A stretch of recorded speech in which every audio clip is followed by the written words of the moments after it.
Dear students, मैं doctor Preeti Raina, assistant professor in tourism management, government college for women Faridabad से आप सभी का इस वीडियो लेक्चर सीरीज में स्वागत करती हूँ। मेडिकल टूरिज्म का 4th सेम का जो पेपर है उसका टॉपिक जो है आज हम शुरू कर रहे हैं, that is international health care accreditation. अब तक हम सभी जान चुके हैं कि जो टूरिस्ट जो है, अगर उसका मेन पर्पस जो है जो ट्रेवल करने का किसी मेडिकल ट्रीटमेंट कराने के लिए है, तो हम उसे मेडिकल टूरिस्ट जो है वो बेसिकली कहते हैं, ठीक है ना। तो अब वो मेडिकल पर्पस के लिए अगर कोई जा रहा है, ट्रीटमेंट कराने के लिए जा रहा है, वो चाहे आप हम हैं या कोई और जो है दूसरे कंट्री में जा रहा है, तो सबसे पहले हम जो जगह चूज करेंगे वो हम ये देखना चाहेंगे कि जिस हॉस्पिटल में हम ट्रीटमेंट करा रहे हैं, क्या उसकी जो सर्विसेज हैं वो अप टू द स्टैंडर्ड हैं या नहीं, ठीक है।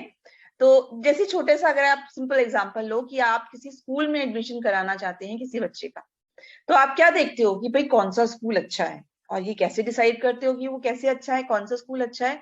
आप देखते हो वो रिकॉग्नाइज्ड है या नहीं है। सबसे पहले तो हम ये देखेंगे कि भाई सीबीएसई से या हरियाणा बोर्ड से वो रिकॉग्नाइज्ड होना चाहिए। ऐसा तो नहीं है कि विदाउट रिकॉग्निशन ऐसे ही किसी ने खोल लिया है स्कूल, तो आप ऐसी जगह नहीं भेजना चाहोगे, ठीक है। तो रिकॉग्निशन अगर रिकॉग्नाइज होगा तो एटलीस्ट आपको ये तसल्ली होगी कि हाँ भाई यहाँ पर जो पढ़ाई कराई जाएगी बच्चों को वो सही कराई जाएगी, जो बेसिक सुविधाओं की जरूरत होनी चाहिए वो अच्छी सुविधाएं वहां पर अवेलेबल होंगी। तो इसी तरह से जब हमें अपने लिए हॉस्पिटल सर्च करना है, तो हम हॉस्पिटल में भी ये देखना पसंद करते हैं कि वो एक्रेडिटेड है या नहीं है।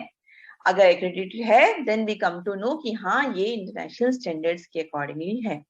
तो इसलिए सबसे पहले जो है हम ये जानेंगे कि एक्रेडिटेशन जो है, जो शब्द हम बात कर रहे हैं एक्रेडिटेशन की, तो ये एक्रेडिटेशन क्या है, व्हाट इज एक्रेडिटेशन बेसिकली, ठीक है। तो एक्रेडिटेशन क्या है?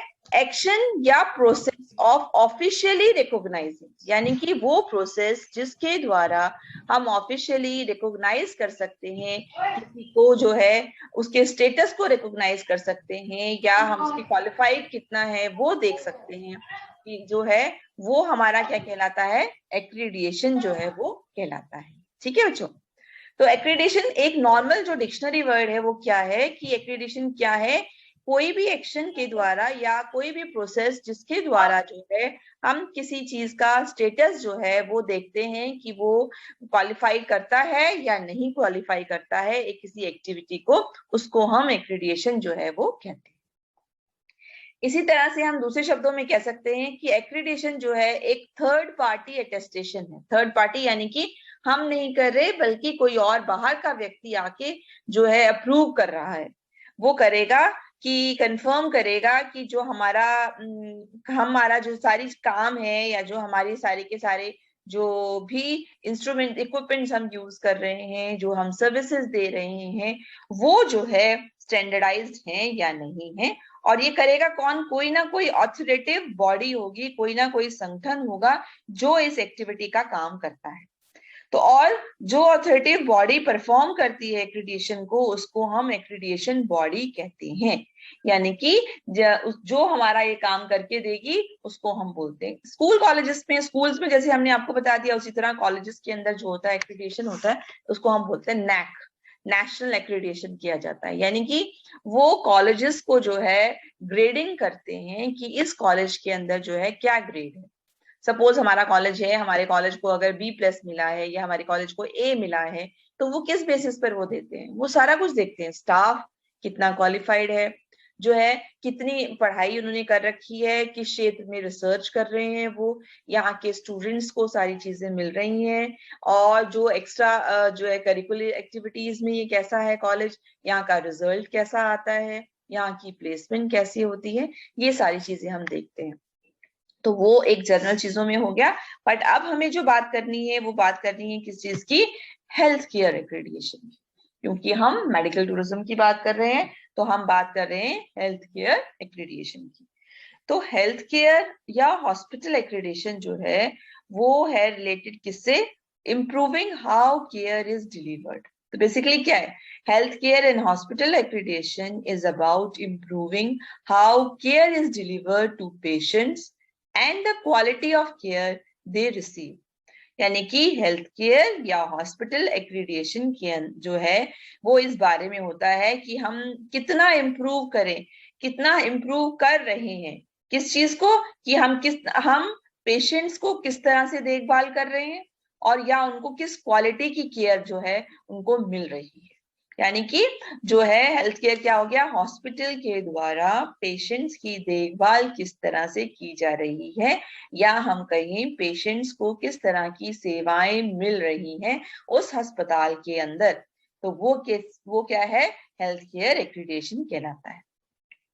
इसको अगर हम डिफाइन करें तो क्या बोलते हैं, ए self assessment and external peer assessment process used by healthcare organizations to accurately assess their level of performance in relation to established standards and to implement ways to continuously improve.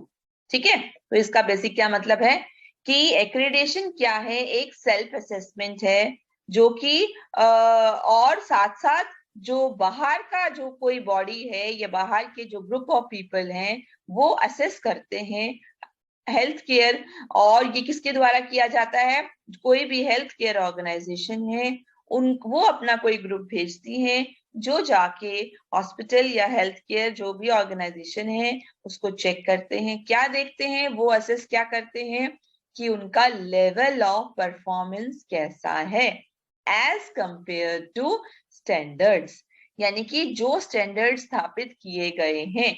Standards जैसे कि अगर आपने बोला कि भाई hotel की hospital की जो साफ सफाई है वो जो है 100% होनी चाहिए, तो अब आप कहते हो कि अगर हॉस्पिटल की जो है साफ सफाई 90 to 100% की लेवल के अंदर आती है तो हम इसको जो है टिक मार्क दे देंगे, मतलब इसको वो अप्रूव कर देंगे। तो इसका मतलब क्या है, अब वो जो टीम आएगी वो देखेगी हॉस्पिटल की कितनी, अगर वो देखते हैं 60% है तो इसका मतलब क्या है, वो 90 और 100 की रेंज में नहीं आई तो इसका मतलब इसको उसके मार्क्स नहीं मिले, ग्रेड नहीं मिला। क्वालिटी जो हॉस्पिटल के डॉक्टर्स कैसे हैं, उनकी क्वालिफिकेशन जो है वो पूरी नहीं है तो अगेन उसको मार्क नहीं मिलेगा। ठीक है, और जिस दूसरी जगह पर अगर जहां पर है वहां पर मिल जाएगा। इस तरह से हर एक चीज के मार्क्स होते हैं, उनको टोटल करके उसके बेसिस पे ग्रेडिंग की जाती है कि हाँ इसको एक्रेडिटेशन दिया जाएगा या नहीं दिया जाएगा। इन केस इस साल उनको चेक किया, वहां कुछ कमियां पाई गई तो उनको बताया जाएगा कि भाई ये चीजें हैं आपके यहाँ जो कम है, इनको अगर आप इम्प्रूव करोगे तो आप नेक्स्ट ईयर हमें फिर से बुला सकते हो चेक करने के लिए। तो इस तरह से हॉस्पिटल को जब अपनी कमियां पता चल गई वो अपना सुधार कर सकता है और अगले साल वो टीम को दोबारा से बुला सकता है। टीम फिर से चेक करेगी, अगर टीम को सही लगा तो वो फिर उसको जो है उनको सर्टिफिकेट मिल जाएगा एक्रेडिटेशन का। तो इस तरह से प्रोसेस जो है आपका चलता है। तो आई होप अब आपको समझ में आ गया कि हेल्थ केयर एक्रेडिटेशन जो है वो क्या चीज है बेसिकली, कि कोई भी जो हेल्थ केयर ऑर्गेनाइजेशन जो है वो जो उनके वहां पर जो है बाहर से टीम आती है और वो चेक करती है कि जो इस हॉस्पिटल की जो परफॉर्मेंस है वो स्टैंडर्ड्स के अकॉर्डिंगली जो है या नहीं है, उसके बेसिस पर उसको जो है दिया जाता है एक्रेडिटेशन, और साथ साथ जो है इम्प्रूव करने की सलाह भी दी जाती है। ठीक है जी, और एक्रेडिटेशन जो है एक इम्पॉर्टेंट कंपोनेंट है पेशेंट सेफ्टी का। पेशेंट की सेफ्टी का जो मेन पॉइंट है उनमें से एक मेन पॉइंट एक्रेडिटेशन है। ठीक है, तो इसका मतलब ये बहुत ही जरूरी है, अगर हम मेडिकल टूरिज्म की बात कर रहे हैं उसमें पार्टिसिपेट कर रहे हैं तो ये एक्रेडिटेशन को देखा जाना बहुत जरूरी होता है। चलिए अब हम देखते हैं कि भाई प्रोसेस हम करने से पहले क्या देखते हैं कि लोग जो है बेसिकली जो है अगर हम कहें कि भाई जो एक्रीडेशन कराना चाहते हैं या हेल्थ केयर एक्रीडेशन पर ही हम देखते हैं कि लोगों की हर तरफ ये इच्छा होती है कि अगर वो हेल्थ केयर या मेडिकल पर्पज से जा रहे हैं तो उनको अच्छी क्वालिटीज की जो है सर्विसेज या सेफ्टी का जो ध्यान जो है वो सबसे इम्पोर्टेंट होता है उनके लिए। और आज के समय में इंटरनेशनल हेल्थ केयर एक्रीडेशन में जो है लोगों का इंटरेस्ट काफी बढ़ चुका है। हेल्थ केयर जो प्रोवाइड किया जाता है वो जो है बहुत इम्पोर्टेंट है सोसाइटी के अंदर जो है, और जो भी सामाजिक या पॉलिटिकल या एथनिकल या जो है उसका बहुत इम्पेक्ट पड़ता है, क्योंकि लोग जो है पैसा खर्च कर रहे हैं अपना ट्रीटमेंट कराने के लिए, तो वो ये जरूर देखना चाहते हैं कि जहां पर हम सेवाएं ले रहे हैं क्या वो स्टैंडर्डाइज हैं, ये इनके लिए जरूरी होता है। तो वर्ल्ड के अंदर किसी भी हिस्से में जो हेल्थ केयर सर्विसेज जो हैं वो जो है वो सर्विसेज चाहे पब्लिक सेक्टर के द्वारा दी जा रही सेवाएं, या हम कहें प्राइवेट सेक्टर के द्वारा दी जा रही हैं, या पब्लिक सेक्टर और प्राइवेट सेक्टर दोनों ही मिलकर हेल्थ केयर सर्विसेज जो हैं हॉस्पिटल्स में जो दे रहे हैं, और वहाँ के जो काम करने वाले वर्क जो डॉक्टर्स हैं जो काम कर रहे हैं उनके लिए जो है बहुत जरूरी है कि जो सर्विसेज हैं वो उनका स्टैंडर्ड जो है वो इंटरनेशनल स्टैंडर्ड का होना चाहिए। ये स्पेशली जो है जहां पर भी अगर हम जाते हैं मेडिकल सिस्टम के अंदर तो ये चीजें बहुत इंपॉर्टेंट हो जाती हैं। इवन यूरोप के अंदर भी जो हम देखते हैं कि पेशेंट्स की जो है यूरोप कंट्री के अंदर पेशेंट जो है वो एक्सपेक्ट करते हैं कि हेल्थ सिस्टम जो है, हेल्थ सिस्टम यानी कि जो हॉस्पिटल है वो हमें क्या डिलीवर करेगा, कैसी सेवाएं डिलीवर करेगा। ठीक है जी। तो अब नेक्स्ट अब हमारा हो गया, इसके बाद में अब हम देखते हैं प्रोसेस क्या रहता है हमारा एक्रीडिएशन का, किस तरह से एक्रीडिएशन जो है वो किया जाता है बेसिकली। तो फर्स्ट स्टेप होता है हमारा कि फर्स्ट स्टेप क्या रहेगा हमारा, एप्लीकेशन फॉर एक्रीडिएशन। तो और तो इसके लिए जब हम जो है अप्लाई करते हैं और साथ साथ एक सेल्फ असेसमेंट जो परफॉर्मा होता है जो हेल्थ केयर ऑर्गेनाइजेशन के द्वारा, वो भी भरा जाता है। मतलब क्या हुआ कि पहले जो जिस हॉस्पिटल को अपना एक्रीडिटेशन कराना है उनको एक फॉर्म फिल करके भेजना होता है, फॉर्म जिसपे सारी डिटेल्स भरनी होती हैं, कितने डॉक्टर्स हैं, कितने टाइम से आपके यहाँ पर हैं, उनका एक्सपीरियंस कितना है, किस चीज में वो स्पेशलाइज्ड हैं, ठीक है, कितनी उनकी डिग्री है, कहाँ से ली हुई है, इसी तरह से जो उनका स्टाफ है, नर्सेज हैं, उनकी पूरी डिटेल्स हो गई, आपका जो भी हेल्पिंग स्टाफ है उनकी हो गई, आपके यहाँ नंबर ऑफ बेड्स कितने हैं, कि मशीनरीज जो हैं वो कहाँ से मंगाई गई हैं, कितनी पुरानी हैं, और किस किस टाइप की सेवाएं आपके हॉस्पिटल में दी जाती हैं, इमरजेंसी सेवाएं के कैसी उपलब्ध हैं आपके यहाँ पर, ठीक है, और रूम्स एसी हैं नॉन एसी हैं, इस तरह की बहुत सारा जो डिटेल्ड एक परफॉर्मा होता है जिसको वो भर के भेजते हैं। तो पहले तो होटल जो सॉरी हॉस्पिटल जो है वो भेजता है उसको, और साथ में एक एप्लीकेशन लगा के भेजता है कि ये तो हमारा है डिटेल्स जो हम आपको सबमिट कर रहे हैं, और अब आपसे रिक्वेस्ट करते हैं कि आप आके हमारे हॉस्पिटल को विजिट कीजिए। ठीक है जी। सेकेंड होता है आपका स्टेप होता है एक्नॉलेजमेंट एंड स्क्रूटनी, और जो है एप्लीकेशन की जो है वो NABH जो है सेक्रेटरीट जो है वो करते हैं, जो नेशनल एक्रेडिटेशन बोर्ड है जो आपका ये हॉस्पिटल्स का जो है, वो जो लोग हैं उनके ऑफिस से वो लोग उसको एक्नॉलेज करते हैं। ठीक है, और वो फिर सब देखेंगे एक्नॉलेज हो गया है, हाँ वी हैव रिसीव्ड, और स्क्रूटनी करेंगे, आपके पूरा फॉर्म जो आपने फिल करके देखा था उसको चेक किया जाएगा कि आपने जो भी आपकी चीजें लिखी हुई हैं उनको चेक किया जाएगा। ठीक है जी। नंबर थर्ड आता है हमारा प्री असेसमेंट विजिट, यानी कि जो कि आपकी टीम जो है आने वाली जो आपकी टीम है उनके द्वारा जो है असेसमेंट किया जाता है उस हॉस्पिटल का, तो वो प्री असेसमेंट जो है करते हैं। इसी तरह से आपका आता है फाइनल असेसमेंट, जो असेसमेंट टीम होती है वो फिर एक फाइनल असेसमेंट, असेसमेंट वही है जो हम चेकिंग कर रहे हैं बेसिकली, ठीक है, जो आपने इन्फॉर्मेशन दी है उसको जो चेक किया जा रहा है उसी को बोलते हैं फाइनल असेसमेंट किया जाता है हॉस्पिटल्स का। नेक्स्ट स्टेप आता है review of assessment of hospital, तो जो सेक्रेटरीट होता है ऑर्गेनाइजेशन का वो उस असेसमेंट रिपोर्ट को फिर से रिव्यू करते हैं। कोई पॉइंट्स अगर जैसे उन्होंने भेजे थे कुछ पॉइंट कम थे, वो इन्फॉर्मेशन उन्होंने वापस से मांगी हॉस्पिटल से, हॉस्पिटल ने वापस से इन्फॉर्मेशन प्रोवाइड की, तो पूरी चीजों को दोबारा से रिव्यू किया जाता है, देखा चेक किया जाता है। ठीक है जी। उसके बाद में रिकमेंडेशन फॉर एक्रीडिएशन, जो कमेटी जो है आपकी एक्रीडिएशन कमेटी जो है वो फिर रिकमेंड करती है कि अगर उन्होंने सारी डिटेल्स चेक कर ली तो वो उसको रिकमेंड करती है कि हाँ भाई इनका एक्रेडिटेशन जो है वो किया जाए, राइट। और उसके बाद आता है अप्रूवल फॉर एक्रेडिटेशन, कि एक्रेडिटेशन का जो है जो क्या आपने नहीं रिकमेंडेशन कर लिया ना, रिकमेंडेशन करने के बाद में बेसिकली आपका आता है एक और चीज आती है अप्रूवल। रिकमेंडेशन करने के बाद में हमारा एक पॉइंट और आएगा बेटा यहाँ पर, जिसको हम बोलते हैं अप्रूवल। रिकमेंड हो गया आपका उनके द्वारा, उसके बाद में जो है आप उसको क्या करते हैं अप्रूवल कर मिलता है, वो भी उसी की टीम के द्वारा होता है। अप्रूवल जो होता है अप्रूव कर दिया कि उन्होंने परमिशन जो है दे दी, ठीक है, अप्रूवल ये हो गया आपका अप्रूव्ड बाय। अप्रूव्ड किसके द्वारा होगा, अप्रूव्ड उसी टीम मेंबर्स के द्वारा होगा, जो एक्रेडिटेशन कमेटी जो है के जो मेंबर्स हैं वो उसको अप्रूव करेंगे, तो अप्रूवल हो जाएगा। और अप्रूवल के बाद में होगा इशू ऑफ एक्रेडिटेशन, इशू किया जाएगा जो भी आपका है कि ये इनको जो है एक्रेडिटेशन जो है वो दिया जाता है, किया जाएगा। तो जो आपकी जो ये टीम थी बेसिकली जो है ये रिकमेंडेशन कब करती है, ये रिकमेंडेशन किया एक्रेडिटेशन के लिए कि मतलब बेसिकली क्या हुआ, वो टीम जो है वो वहां पर गई, उसको है ना रिव्यू ऑफ असेसमेंट उसने किया था, तो उसको वहां पर गई, वहां पर जाके जो इन्होंने भर के दिया था उसको खुद से चेक किया टीम ने कि वाकई में वो सही है या नहीं है। जब उनको लगा वो सही है तो उन्होंने अपना नोट उसके ऊपर चढ़ा दिया कि हम रिकमेंड करते हैं इसको। और फाइनली जो है जो भी चेयरमैन है जो भी पर्सन है उसको फिर वो अप्रूव कर देते हैं कि ठीक है इसको अप्रूव किया, परमिशन ग्रांटेड, हमने जो है परमिशन जो है वो दे दी एक तरह से उसको।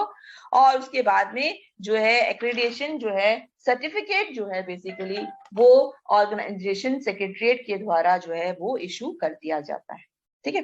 तो ये जो प्रोसेस है एक्रेडिटेशन का रिक्वेस्ट करने का जो होता है board of governors of hospital के द्वारा या हेल्थ फैसिलिटी के द्वारा, जो है ये दिखाता है कि हमारा ये प्रोसेस के अंदर जो है जरूरी है कि जो कमीशन के मेंबर्स हैं उसको एक्सेप्ट करें।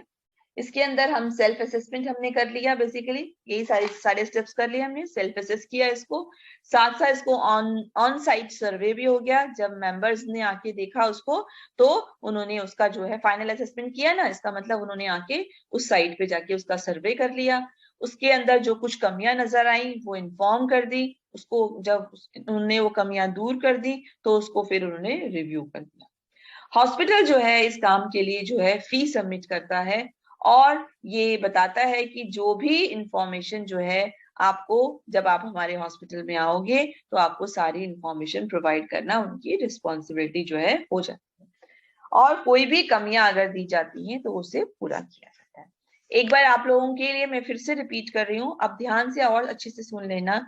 एक्रेडिटेशन क्या था, बाहर की जो टीम है वो आकर चेक करेगी कि आपका हॉस्पिटल की जो दी हुई सर्विसेज हैं वो स्टैंडर्ड्स के अकॉर्डिंगली है या नहीं।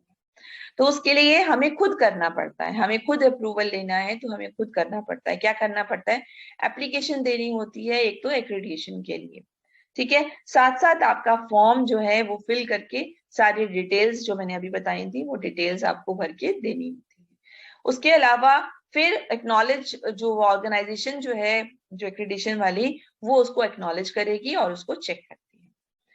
विजिट करने से पहले वो आपकी सारी चीजों का असेसमेंट लेती है कि आपने कौन कौन सी चीजें बताई हैं और क्या क्या है। उसके बाद में जो फाइनल असेसमेंट है हॉस्पिटल का वो वहां जाकर होता है। जब आप ऑन साइट चले गए उस जगह पर जाके चेक करोगे कि जो इन्फॉर्मेशन आपसे बताई गई थी और आपने लिखी है उस फॉर्म के अंदर क्या वही है या नहीं है आपके हॉस्पिटल के अंदर।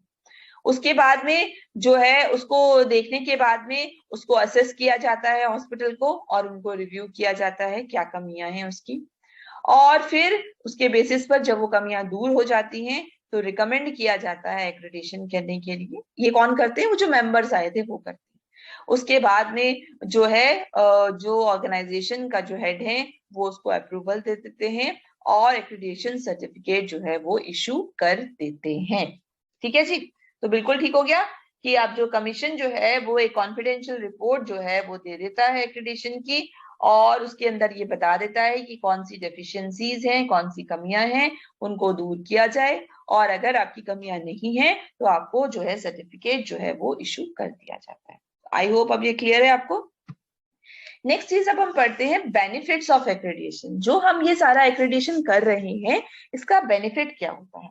तो इसका बेनिफिट जो है, सबसे पहले अगर हम बात करें बेनिफिट, हमारा हेल्थ इंस्टीट्यूशन जो है हमारा, उसको क्या बेनिफिट होता है? हमारा जो है हेल्थ इंस्टीट्यूशन कौन हो गया? हमारा जो सर्विस प्रोवाइड कर रहा है, जो हॉस्पिटल है, वो हो गया हमारा, ठीक है।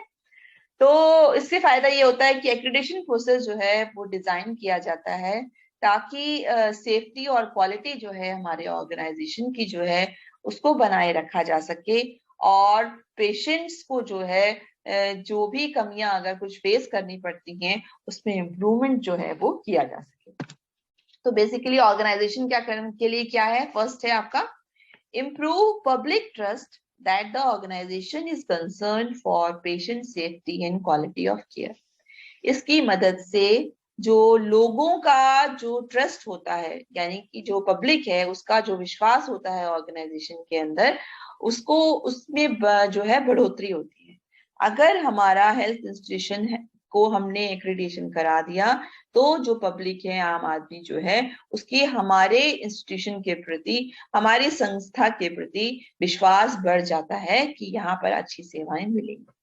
दूसरी बात कि अगर हमारा इंस्टीट्यूशन जो है वो एक्रेडिटेड है तो जो एम्प्लॉयज वहां पर काम करने के लिए आ रहे हैं तो वो भी सेटिस्फाइड होते हैं कि यहाँ पर काम करने में हम सेफ हैं और एनवायरनमेंट जो है हमें सही मिलेगा।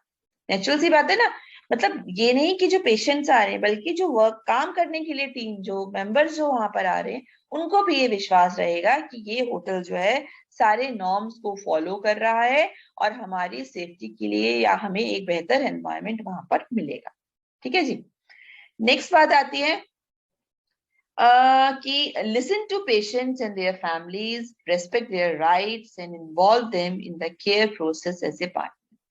कि इसकी वजह से जो आपका हॉस्पिटल है वो उसके अंदर आप देखोगे कि वो अपने पेशेंट्स की बातों को सुनते भी हैं, उनको रिस्पेक्ट भी करते हैं, उनको उनके अधिकार भी देते हैं, और उनको जो है वो जो है साथ में मददगार भी होते हैं हॉस्पिटल के लिए। तो ये सारी चीजें जो है होती हैं। Next is create a culture that is open to learning from timely reporting of adverse events and safety concern। एक तरह से इस हेल्थ इंस्टीट्यूशन में जो एक्रेडिटेशन के लिए जाता है, इस टाइप का माहौल बनता है उनके वर्कर्स के प्रति कि अगर कहीं भी कोई कमियां उन्हें नजर आती हैं तो वो होटल की हॉस्पिटल की जो हेड जो है उनको इन्फॉर्म करेंगे ताकि उन कमियों को दूर किया जा सके। कोई भी सेफ्टी कंसर्न्स अगर हों कि आपको लगे कि नहीं ऐसा है यहाँ पर, इससे कोई दुर्घटना ना हो जाए, उससे पेशेंट्स को परेशानी होगी, तो एज ए एम्प्लॉय जो है आप जाके अपने हेड को जो है वो इंफॉर्मेशन दोगे। क्यों? क्योंकि हमें पता है कि हम जो है एक्रेडिटेड हैं तो हमें सारे स्टैंडर्ड्स को फॉलो करना है। ठीक है जी। इसी तरह से establish collaborative leadership that sets priority for continuous जो है quality and patient safety levels. इसकी मदद से जो है हमारे जो है हॉस्पिटल या हमारी ऑर्गेनाइजेशन के अंदर भी जो है सब मिलकर जो है काम करते हैं और अंडर लीडरशिप काम करते हैं कि जो उनको बताया जाता है उसी अकॉर्डिंगली वो फॉलो जो है बेसिकली करते हैं। और इसी तरह से जो है दूसरी बात कि हॉस्पिटल के सभी एम्प्लॉयज जो हैं वो ये कोशिश करते हैं जितने भी लूप होल्स, मतलब कमियां, अगर कोई भी कमियां रहती हैं जिसकी वजह से जो है हम अच्छा नहीं कहला रहे हैं, हमारा स्टैंडर्ड नीचे गिर रहा है, तो उन कमियों को दूर करने की कोशिश हर कोई करता है। ठीक है। इसी तरह से जो है आपका जो काम है, जो आपका जो है हेल्थ इंस्टीट्यूशन के अंदर, उसको और बेटर बनाने के लिए हॉस्पिटल के सभी रिसोर्सेज को, संसाधनों को जो है सही तरह से इस्तेमाल किया जाता है, और ताकि आप जो है उसका सही जो इस्तेमाल जो है वो करते हैं, समय आने पर सभी लोग मिलजुल कर जो है वो काम करते हैं। और इसी तरह से सब लोग जो पूरा स्टाफ है वो इस बात का ध्यान रखता है कि कोई भी अगर प्रॉब्लम उनको लगता है सामने आ रही है तो उसको कैसे प्रिवेंट किया जा सकता है। अभी जैसे अगर कहीं पर क्राइसिस है ऑक्सीजन सिलेंडर्स का, तो सब लोग मिलकर जो है कोऑर्डिनेट करते हैं कि किस तरह से किस डिपार्टमेंट के अंदर ज्यादा जरूरत है तो उनको दिया जाए। तो अब हम देखते हैं कि ड्राइविंग फैक्टर्स फॉर एक्रीडिएशन, कौन से ऐसे फैक्टर्स हैं जो हमें पुश करते हैं कि हमें एक्रीडिएशन जो है बेसिकली कराना चाहिए, या कौन सी चीजें हैं जो उसमें हमें मदद करती हैं बेसिकली। वो है, सबसे पहला है हमारा कंज्यूमर प्रोटेक्शन एक्ट। ठीक है, क्योंकि कंज्यूमर प्रोटेक्शन एक्ट होता है जिसके अंदर अगर आपने सही सर्विसेज अगर आपने प्रोवाइड नहीं किए तो कंज्यूमर कोर्ट में जा सकता है कि मैंने इतने पैसे दिए हैं, पर्टिकुलर अमाउंट मैंने पे किया है, पर मुझे सर्विसेज सही नहीं दी गई। ठीक है, इसी तरह से है क्लिनिकल एस्टेब्लिशमेंट एक्ट, जिसके अकॉर्डिंगली अगर जो भी आपने अगर हॉस्पिटल खोला हुआ है तो वो देखा जाएगा कि जो आप क्लिनिकली जो टेस्टिंग कर रहे हैं उसका जो है वो स्टैंडर्डाइज है या नहीं है। साथ ही insurance companies regulations, insurance companies भी जो है उनके अकॉर्डिंगली भी रूल्स एंड रेगुलेशंस होते हैं कि आपने किस ऑर्गेनाइजेशन से जो है हॉस्पिटल से जो है ट्रीटमेंट करा रहे हो, किस टाइप की ट्रीटमेंट करा रहे हो और वो आपसे कितना पेमेंट ले रहे हैं। इसी तरह से मेडिकल टूरिज्म भी, क्योंकि लोग जब मेडिकल टूरिज्म के लिए आते हैं तो वो भी ये चेक करते हैं कि हॉस्पिटल एक्रेडिटेड है या नहीं। साथ ही कम्युनिटी अवेयरनेस इन रिस्पॉन्स, क्योंकि अब आज के समय में कम्युनिटी जो है लोग जो हैं वो काफी अवेयर हो गए हैं अपने राइट्स को लेकर, और इसीलिए जो है बहुत जरूरी है कि जो हॉस्पिटल्स हैं they should go for accreditation अगर वो चाहते हैं कि ज्यादा से ज्यादा जो लोग हैं अपने ट्रीटमेंट कराने के लिए यहाँ पर आए। तो एक्रीडिएशन स्कीम्स जो हैं वो जो हैं वेल रिकॉग्नाइज्ड हैं, जो सर्विसेज प्रोवाइड कर रही हैं इंटरनेशनल एक्रीडिएशन के लिए। और जो सर्विसेज प्रोवाइड कर रही हैं, जो जो एक्रीडिएशन प्रोवाइड कर रहे हैं उनमें से जो है आपके एक आता है जॉइंट कमीशन इंटरनेशनल, जो है JCI जिसको हम बोलते हैं। ये बेस्ड है यूनाइटेड स्टेट्स के अंदर।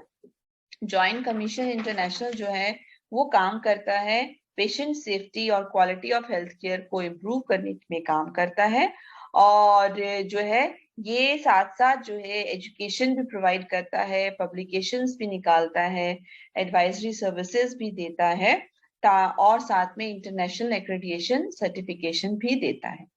यानी कि ये जो है बेसिकली JCI जो है एक जो आपका जॉइंट कमीशन इंटरनेशनल जो है ये जो है आपको इससे रिलेटेड एजुकेट भी करता है कि किस तरह से आपको एक्रेडिटेशन कराना है।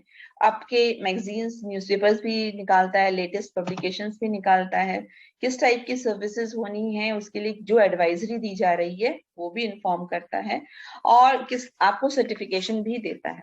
तो बेसिकली ये काम कर रहा है पेशेंट की सेफ्टी के लिए, जो है ये आपका है जॉइंट कमीशन जो इंटरनेशनल है। ठीक है, और जो है इसके अलावा जो है आपका एक थी Trent accreditation, Truenat accreditation scheme जो है वो बेस्ड है यूके के अंदर, यूरोप के अंदर। और ट्रेंट स्कीम जो है ये 2010 में खत्म हो गई थी, और ये फर्स्ट स्कीम थी जिसमें कि एशिया के हॉस्पिटल जो है हांगकांग के अंदर जो है 2000 के अंदर जो है उनको एक्रीडिएशन जो है वो उसके द्वारा जो है वो दिया गया था। साथ ही जो डिफरेंट एक्रीडिएशन स्कीम्स जो हैं उनका काम करने का जो तरीका है, जो उनकी अप्रोच है वो अलग अलग है। क्वालिटी, साइज, जो इंफॉर्मेशन है, जो सोर्सेज हैं सर्वे के, वो सब जो है उनके डिफरेंट डिफरेंट है, वो डिपेंड करता है इंस्टीट्यूशन टू इंस्टीट्यूशन, और इन सब की ही अपनी जो है वेबसाइट जो है वो बनी हुई है। और तो JCI की अगर हम बात करें तो इंडिया जो है उसके अंदर जो है रिसेंटली जो है as a medical tourism spot के रूप में उभर के आ रहा है, और क्योंकि यहाँ पर जो प्राइवेट सेक्टर है वो वर्ल्ड क्लास हेल्थ केयर सुविधाएं जो है वो प्रोवाइड करा रहा है अपने जो क्लाइंट्स हैं उनको। अच्छे बेहतरीन डॉक्टर्स हैं, मेडिकल इक्विपमेंट्स भी हैं, और जो सर्जरी कॉस्ट है वो भी अफोर्डेबल है, और इसलिए इंडिया के अंदर नंबर ऑफ हॉस्पिटल्स जो कि JCI अप्रूव्ड हैं उनकी संख्या जो है वो बढ़ती जा रही है। आज के टाइम में जो टॉप हॉस्पिटल्स हैं इंडिया के अंदर जो कि जेसी एक्रेडिटेड हैं वो कौन कौन से हैं? पहला है आपका Fortis Escorts heart institute, second Apollo Gleneagles hospital, Apollo hospital Chennai, Fortis Mohali hospital, Narayana Hrudayalaya health city Bangalore के अंदर है, मूलचंद मेडिसिटी है, Indraprastha Apollo hospital Delhi, Artemis health institute जो कि गुड़गांव के अंदर है, और श्रॉफ आई हॉस्पिटल है, अपोलो हॉस्पिटल बेंगलोर में, एशियन हार्ट इंस्टीट्यूट बेंगलोर के अंदर, न्यू एज वॉकार्ट हॉस्पिटल्स हैं और फोर्टिस हॉस्पिटल बुलंद के अंदर। ये सभी हॉस्पिटल्स जो हैं वो सभी जेसीआई अप्रूव्ड हॉस्पिटल्स हैं। तो इसलिए जो भी टूरिस्ट जो है मेडिकल ट्रीटमेंट के लिए आ रहा है अपने देश से, तो जब वो ऑनलाइन चेक करता है कि जेसीआई अप्रूव्ड हॉस्पिटल्स कितने हैं तो उसको इन सब के नाम सामने नजर आ जाते हैं। अब वो आराम से सबके अपने अपने लिंक्स पर जाकर चेक कर सकता है कि कौन से हॉस्पिटल जो है किस टाइप की ट्रीटमेंट के लिए फेमस है और अकॉर्डिंगली अपना अपॉइंटमेंट फिक्स कर सकता है। ठीक है बच्चों, तो साथ ही है जब आपका जो है ये आपका हो गया कि क्लियर कि जो है हमारे जो सभी सर्विसेज जो हैं सभी सेवाएं जो हैं वो स्टैंडर्डाइज होनी बहुत ही जरूरी है, जिससे कि जो पेशेंट्स हैं वो आसानी से अपनी बुकिंग जो है वो करा सकते हैं। सो आई होप आपको सबको समझ आ गया है। तो keep learning and happy learning.